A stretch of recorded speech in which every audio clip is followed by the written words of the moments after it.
Alkitab Indonesia yang akan direvisi. Ya, akan direvisi oleh Lembaga Alkitab Indonesia. Jadi wacana untuk merevisi ini sudah lama sebenarnya dan mungkin akan terrealisasi di tahun ini.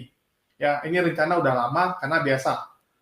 Merubah kitab suci ini kan pro dan kontra. Ada yang pro, ada yang kontra.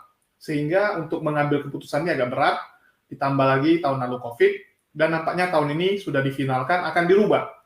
Dan ini adalah Alkitab ya, Alkitab atau Alkitab versi Protestan ya. Jadi jangan salah teman-teman, Lembaga Alkitab Indonesia hanya mengurusi Alkitab punyanya Kristen Protestan. Kalau punyanya Katolik mereka nggak urusin. Jadi ini beda versi.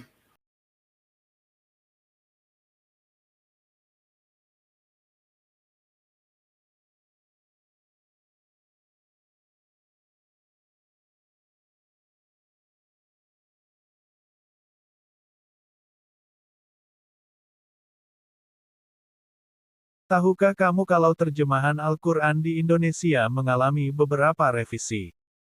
Sebelum pemerintah Indonesia merilis terjemahan Al-Quran resmi yang disusun oleh Kementerian Agama, sebenarnya ada banyak ulama yang sudah mengeluarkan terjemahan Al-Quran hasil mereka sendiri, bahkan sejarahnya dapat ditelusuri hingga abad ke-17.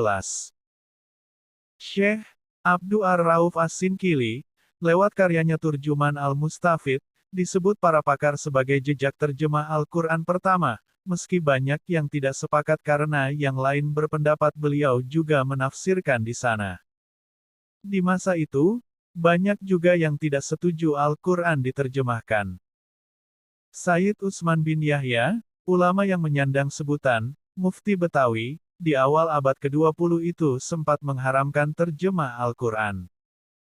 Prof. Mahmud Yunus, ulama asal Minangkabau ini juga pernah mengeluarkan terjemah Al-Quran berjudul Tafsir Al-Quran Karim dan sempat ada yang menyatakan tidak setuju.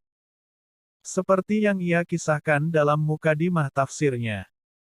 Dr. Muhlis Muhammad Hanafi, Ketua Lajnah Pentasih Mushaf Al-Quran Kementerian Agama, memaparkan tentang sejarah revisi terjemahan Al-Quran di Indonesia yang disusun oleh tim yang dibentuk oleh Departemen Agama, pertama kali dirilis secara resmi pada tahun 1965.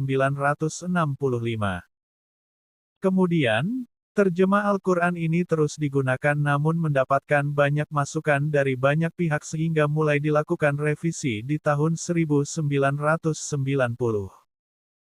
Revisi ini menghasilkan terjemah Al-Quran setebal 1294 halaman, karena di dalamnya disertai dengan catatan kaki dan sejumlah penjelasan terkait ilmu-ilmu Al-Quran dan sejarah terjemah Al-Quran di dunia. Kemudian di tahun 2002, terjemahan Al-Quran direvisi, di antaranya dengan penghilangan catatan kaki sehingga terjemah menjadi lebih ramping dengan tebal 960 halaman.